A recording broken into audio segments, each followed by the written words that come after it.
বাংলাদেশের ঐতিহ্য ও সংস্কৃতির অন্যতম অংশ পাহাড়ি স্বাদের পিঠা।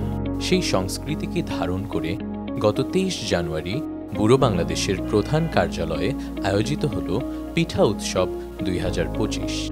এই আয়োজনে ছিল ২১ রকমের দেশীয় পিঠার বাহার, যা কর্মীদের জন্য এক বিশেষ আনন্দের উপলক্ষ হয়ে ওঠে।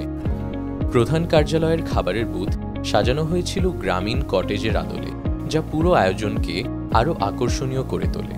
নানা রকম ঐতিহ্যবাহী পিঠার স্বাদ উপভোগ করেন অংশগ্রহণকারীরা। শুধু পিঠার স্বাদই নয়, উৎসবে ছিল মনোমুগ্ধকর লোকসঙ্গীতের পরিবেশনা, বাউল গান ও গ্রাম বাংলার জনপ্রিয় সুর কর্মীদের উৎসবের আমেজে ভাসিয়ে নেয়।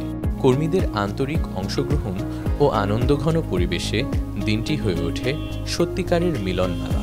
পূর্ব বাংলাদেশে আয়োজিত এই পিঠা উৎসব আমাদের সংস্কৃতির প্রতি ভালোবাসারই এক উজ্জ্বল প্রকাশ। ভবিষ্যতেও এমন আয়োজন অব্যাহত থাকবে, এই প্রত্যাশায় শেষ হয় উৎসবের দিনটি।